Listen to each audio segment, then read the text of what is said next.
Hello, everyone, and thank you for joining us for this episode of the Marketing Guides for Small Business podcast. My name is Ian, and I'm joined here by Ken and Paul, and together we are your marketing guides. Today, we're going to talk about reviews. Reviews are more than just a collection of feedback. They play a crucial role in search engine optimization, and they serve as a powerful form of social proof for your business. But did you know that your online reviews are also telling a story about your business? They provide an overall impression and they reveal how you treat your customers. In this episode, our marketing guides will delve into the fascinating world of reviews, uncovering how they tell a story about your business, the impact they have on potential customers, and most importantly, how you as a business can influence that story. So, whether you're a small business owner or a marketing professional in a business, this episode is a must listen. So, let's jump in and unravel the narrative hidden within your reviews and help you harness their storytelling potential for your business's success. So, Ken, with that long intro that I just did, let's start off with you. How do online reviews contribute to the overall impression prospects have of your business? Yeah, well, I think, first and foremost, it provides social proof.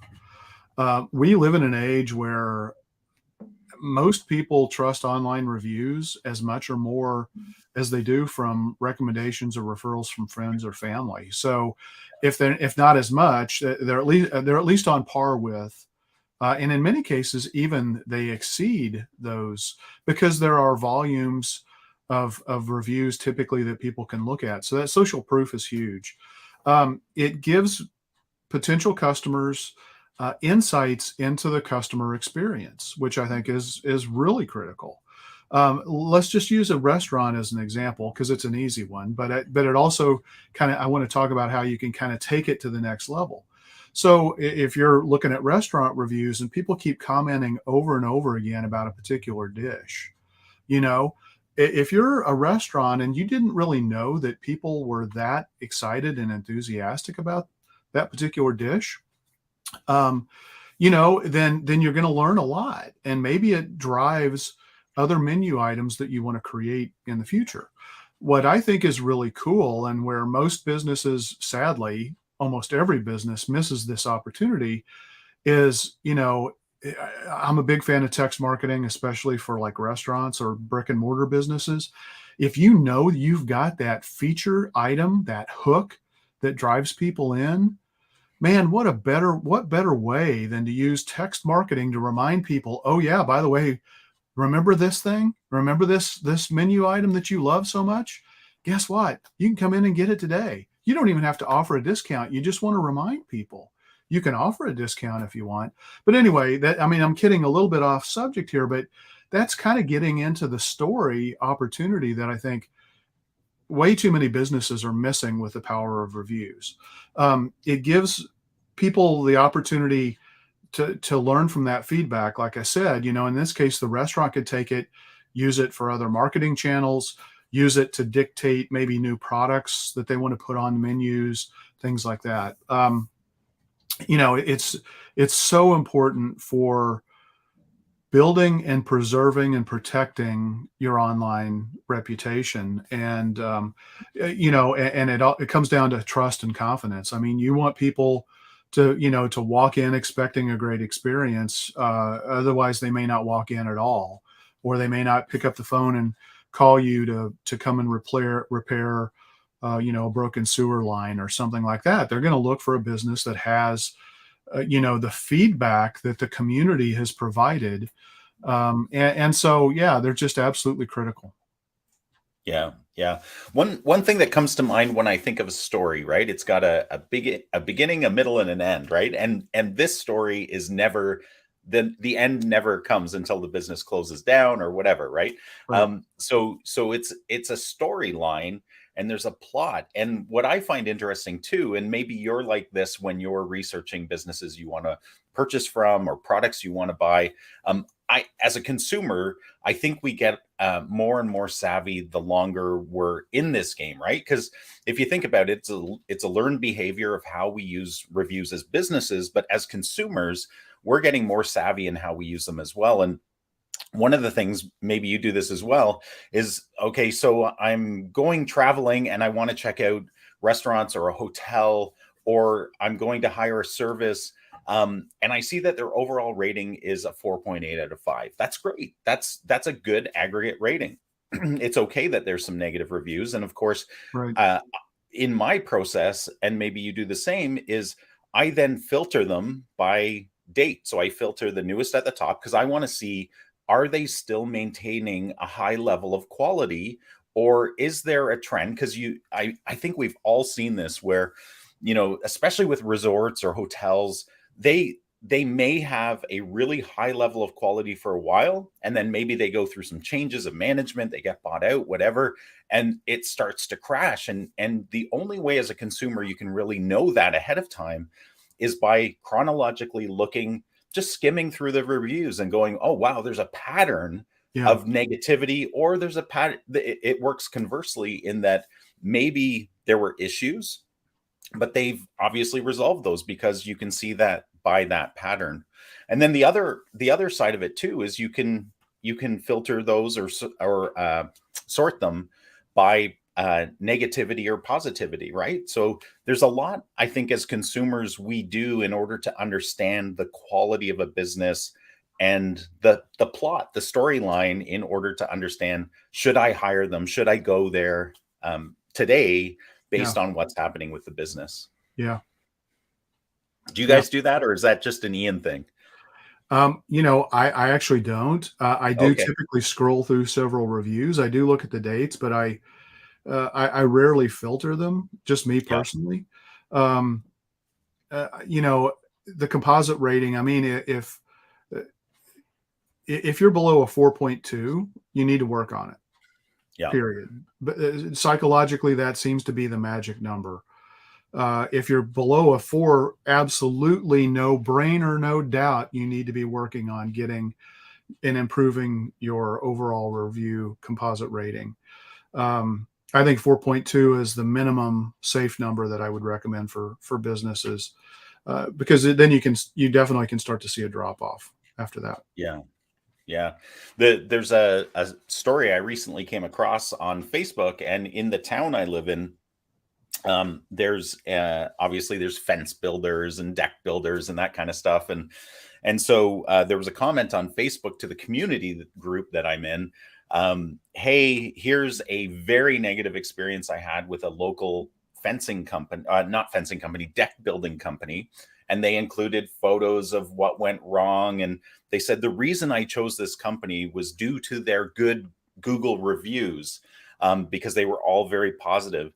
And to me, that's like, maybe they didn't go through this little, I don't see it as a very rigorous process. It's very natural, and because I like patterns, I'm looking for them. But I just think, wow, like whatever experience they have had, the business didn't resolve the issue, so it's still a negative experience, and they're at least thoughtfully spreading bad news about the company, because they're like, if you want to know who the company is, DM me, right? So so Right. at least Yeah. they're not broadcasting it. Yeah. But my thought is they better leave a Google review of their true experience, because that will help protect people from a bad business. Like, obviously the business was doing a great job, something happened, maybe their personnel changed, and boom, they need to solve their internal problems so that they don't create more negative experiences. Yeah. Yeah, for sure. Yeah. And, I mean, in defense of the business may not know. I mean, I think of an example where we had somebody come out and do, I think it was gutter cleaning or something like that. There's an app that the company uses that track the amount of time that people spend on a project. This person Yeah. was here less than 5 minutes. Wow. We knew it because we saw their truck pull in and leave. And we got charged. And so we turned it into the company. They were horrified, and so Yeah. they went and they validated, and it's like, yeah, you're right. Absolutely. Yeah. So yeah, I mean, I think most businesses want to try to improve and they want to fix issues. And I think, I think it's, so yeah. Okay, awesome. Paul, what are some common elements of a story that online reviews can convey about a business? Well, obviously customer satisfaction or dissatisfaction, which we just talked about. A lot of businesses are worried about getting bad reviews, but it's not necessarily a bad thing because it helps you realize what issues you may have, and it's really more about how you deal with that bad review than the bad review itself. Because we talked about this. I think it was last week that if some business has 800 5-star reviews, I see that as suspicious because no one is perfect. Everyone's gonna have a bad day, so to speak. It happens. It's hard to hear that, Paul, when you work, with Ken and I on this podcast. Like, I thought you would have recognized the perfection there in us. So, Well, no comment, eh? Okay. No comment. But product quality. When you buy I don't buy anything because I'm cheap. But no, when I buy something, I don't leave a review like the first time I use it because I want to know if it's like durability. I'm going to wait a few months, and I say that in my review that okay, I've had this product for 6 months and it's still doing what it's supposed to do. I don't leave a review right away because you don't know in 2 days how durable that product is. And responsive first, if you're a business and you're not responding to reviews, you need to fix that. And you see that a lot. And so, but also it's responsiveness to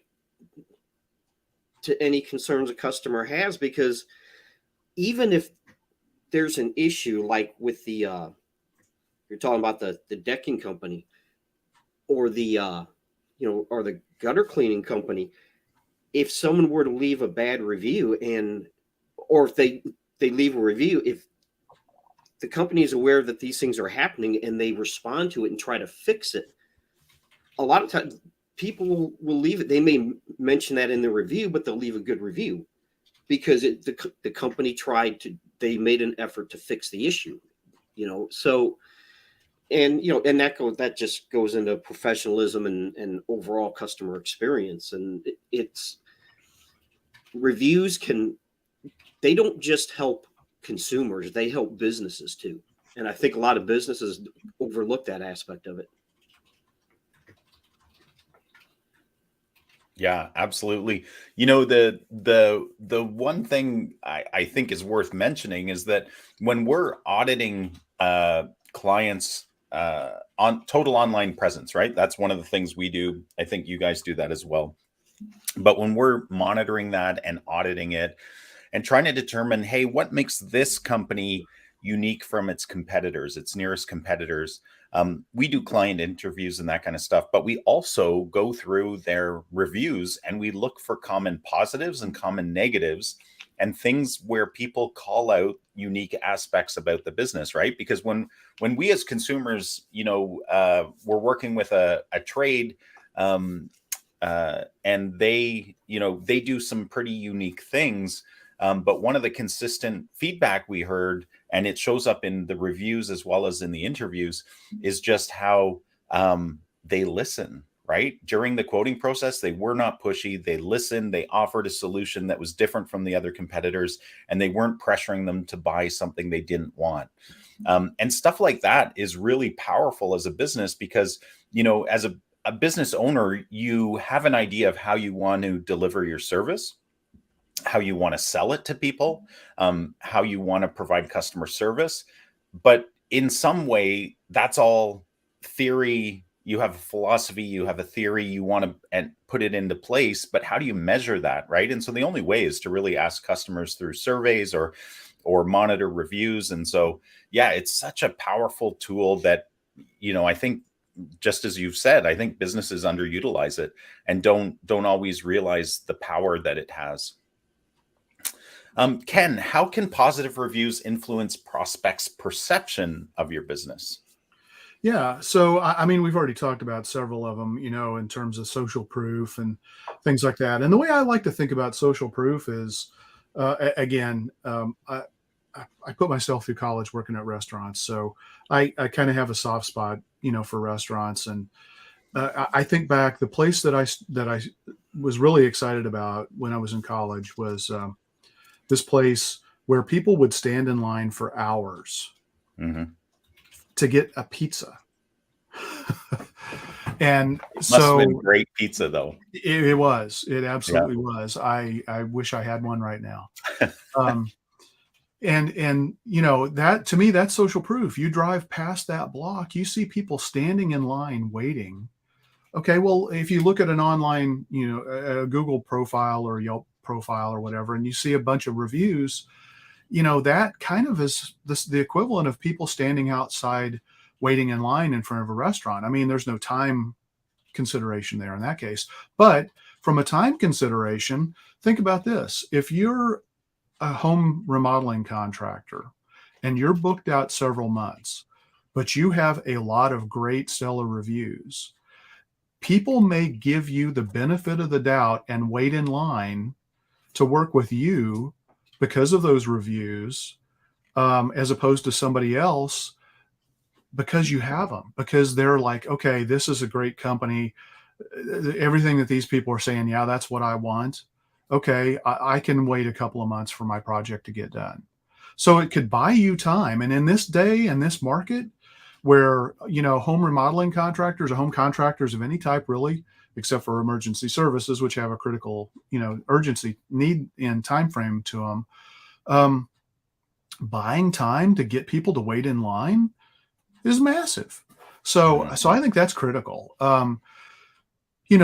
Why? It gives people reassurance.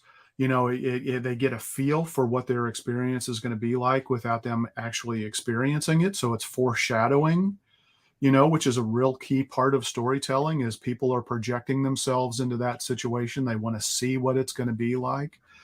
And, so it's just really, really important. I think, I think those are the biggest elements that come to my mind. It all comes down to confidence and trust, and putting yourself into a story, by experiencing what other people are saying about a business. Yeah. Great points, Ken. One of the things I'm reminded of too is just, business owners I bump into at networking events or something, and we might somehow the topic might come up about reviews, and some people are very jaded against them, and some people will also say, well, my business is based on word of mouth or referrals, so I don't really need reviews. And that's What do they actually think reviews are? exactly. But what they're saying is I don't need online reviews. And so I think, I'm curious about your opinion on that. Oh, I think every business needs online reviews. We live in a world where, if I get a referral from a friend or a family member or a business colleague, I'm still going to go look online. I mean, trust but verify is kind of the approach that I take. So, that's why every business needs to have some aspect of a digital presence. They need to have a professional website. They probably ought to have a Google business profile if they're a local business, and because, people, most people, especially if the more complex the sale is or the purchase is, people are going to do a little bit more research around that. So yeah, absolutely. You've got to have them. And if you don't, 0 reviews speaks volume about your business. Absolutely. Yeah. And I'm a big believer. You don't want to leave any communication gap without thinking about it. You may do it by design. Okay, great. You're doing it by design. There's intentionality there.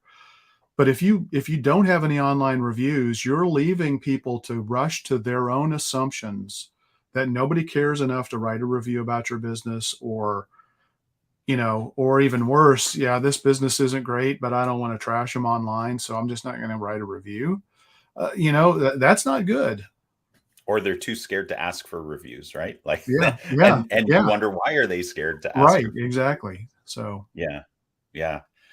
It's so interesting. The thing I find too is that, we've talked many times on our podcast about the buyer's journey, and that people need to know you, to like you, to trust you, to try you, to buy from you in order to repeat and refer to you, right? And just that buyer's journey that they go through, reviews are a really key part, regardless of where they come in and how they come in, whether it's a referral, an ad, SEO, whatever it is, email marketing, social media, right? They yeah, are, if they're really serious about buying from you, the chances are good that somewhere in their journey, and usually near the beginning, they will do some research on you to understand, are you a good choice for them? Because the beauty of platforms like Google, I mean, there's lots of other platforms you could use, like Yelp and Angie and, House and all of these other, industry specific platforms. But the beauty is it's so easy as a consumer to research now, yeah. right? And so it's almost like, you all you need is one bad experience, at a restaurant or going to a hotel or whatever, where you're like, man, next time I'm going to be sure I spend 5 minutes and research this business a little bit more. Yeah, yeah. I think I accidentally put Ken down in my list of questions for two in a row. So I don't know who's prepared for this question. Is it you, Ken, or is it you, Paul? I'm cool with it. Okay. Sorry about that. It's a pretty simple process. Well, it's the other side of the coin, right? So this one, that's true. This question is for Ken. What are some negative impacts of negative reviews in that business's story? Yeah, well, it leaves the potential for doubt, and you're losing control of your message. So when people start to read negative reviews, they're going to be making assumptions, and so you've got, this is absolutely critical. Although you should respond to every review, and there's a good reason why, because Google pays attention to that. Yeah. But if you get a negative review and you don't respond, then people think you either don't care, you're not paying attention, or something really bad happened that you just don't even want to address. And at least taking ownership of it and saying, we're sorry you weren't satisfied, taking the rest of the conversation offline, it shows people that you're paying attention, you care, and you're reaching out to try to help make things right. So it can also help you reverse a negative review. I mean, if you satisfactorily address the issue. A good example of that is, if you've ever bought anything on Amazon, you read the reviews, you're going to find people bought something, it was broken when they got it, they returned it. They tell all this narrative in the reviews. They talk about how great the return experience was, and they give them a high quality review, but there's negative content in that write-up. But again, they're taking control of the narrative, and they're owning the story, and they're making it a good outcome, because of the way the business handled that situation. The author of that review, decided to tell that story. So they're very, very powerful. I don't think, we live in a hyper competitive age, and there's more choice and more availability than ever before. I don't think you want to leave any doubt or any question out there. That's going to slow down decision-making process. It's going to lengthen the sales cycle. It may devalue the price that you can get for your product or service. There's so many negatives, and they all come into play. So negative reviews, like Paul said, isn't the end of the world. As a matter of fact, it brings a lot of realism, to what's going on, but only if you own it, manage it, control it, and take ownership of it. Yeah. Yeah. I've had the experience when I've been looking at businesses I want to visit, like restaurants or hotels, or services I want to buy, where they have some negative reviews. As I said, I sort it so I can look at some of those negative reviews. Yeah. And the things I'm looking for are first of all, was the person being reasonable? Because I've certainly come across a lot of negative reviews where the person's just unreasonable. So I'm using my own filter of how I view the world and saying, you know what, that person's like crazy. Like, to have those expectations on a business, whatever it is, like, especially through, I used to see a lot of these right around COVID and post COVID, where especially restaurants, right? They were scrambling to get open again. They were scrambling to get enough staff. And some of the negative reviews were so unreasonable of the state of being that the world was in at the time, where you're like, man, cut in your head, you're just saying, cut these guys some slack. They're just trying to rebound. And then the other thing, so I look for reasonableness in the consumer that's leaving the review, or the business that's leaving the review. And then I look for, is the response professional, and what is the response of the business? And that's why those responses are so powerful, because if it's an unreasonable customer and the business then explains, well, we were understaffed, we, blah, blah, blah, right? Whatever it is. And it's, again, the response is professional and it's reasonable. They're not trying to not take responsibility for the issue, and they're trying to make it right with the consumer. Then I'm like, man, these guys are professional. They may have hit a little blip, but I am happy to give them my business. Right. Yeah, so, Yep. Again, it's interesting that this podcast is about the story of reviews, because I think as we go through reviews of a business as a consumer looking at them, we essentially are creating a story in our mind, just what you talked about, Ken, about foreshadowing my experience with that business, where you're like, it's almost, it's not to the same level, but professional athletes always visualize success, right? Yeah. And it's almost like that when we have an idea of what a successful, wonderful experience is going to look like, whether we're buying a product, a service, going out, and I think that's where we have it in our mind of what we want. And these reviews help us substantiate that decision in our own mind, especially if other people's experiences are on the line. Like if you're taking a group out, or you're taking your spouse out, or whatever it is, right? Yeah. It gives you a little bit more confidence that you're making a good decision. Well, some of those negative reviews are left by stupid people too.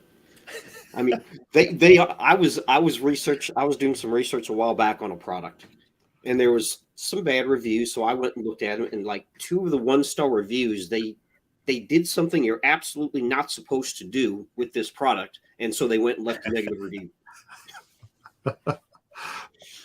So, do not put your hairdryer in the sink full of water. Right. I don't know. It didn't. My power went out. I don't know what happened.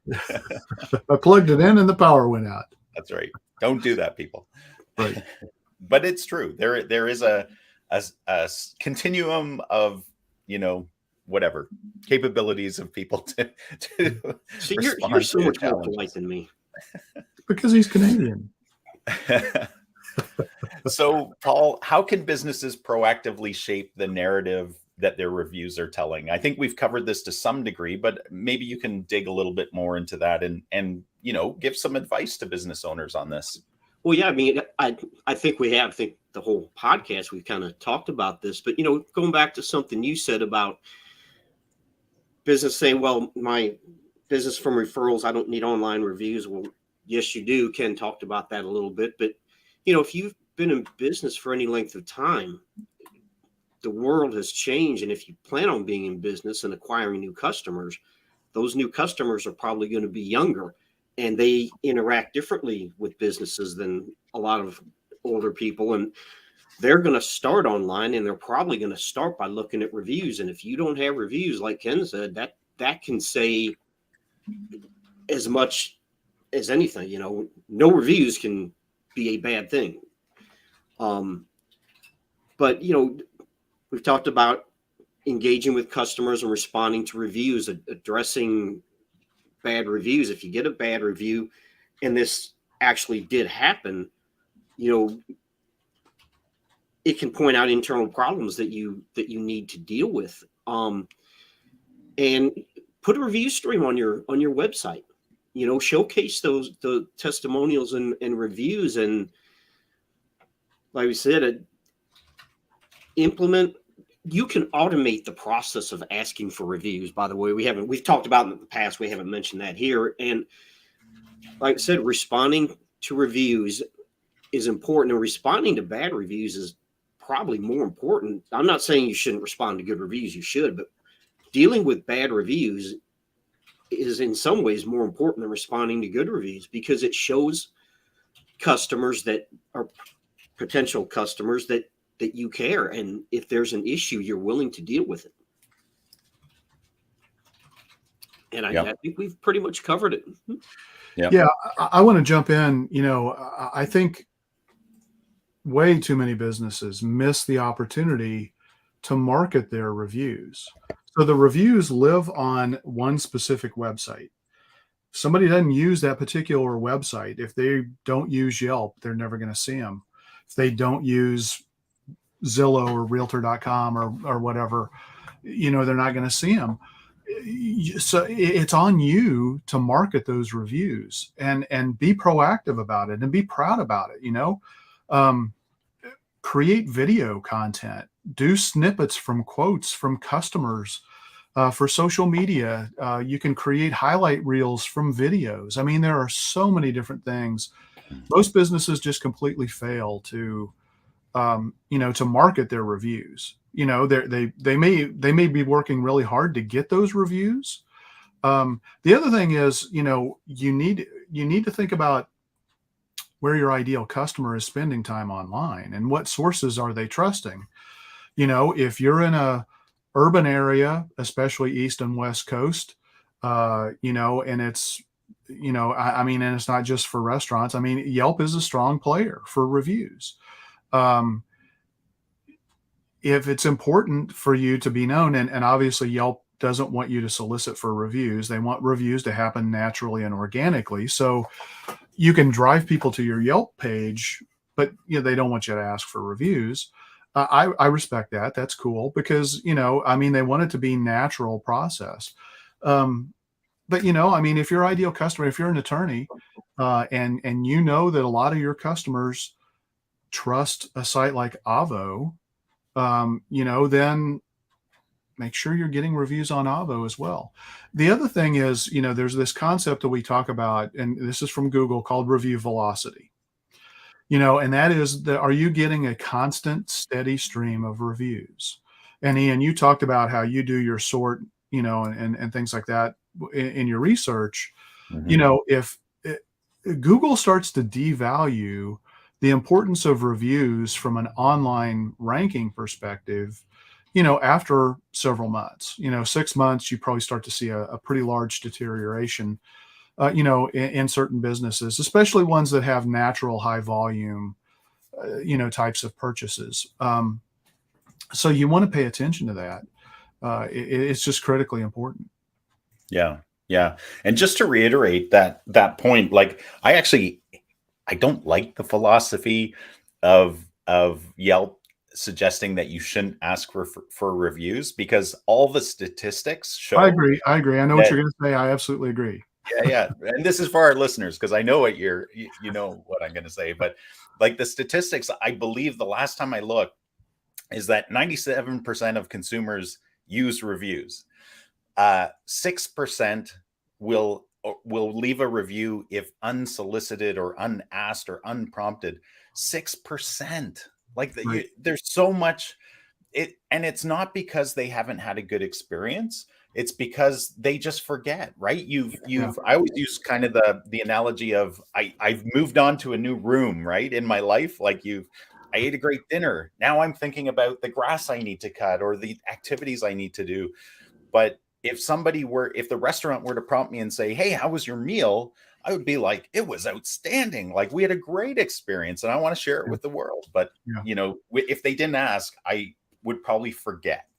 I think people are busy, Yeah.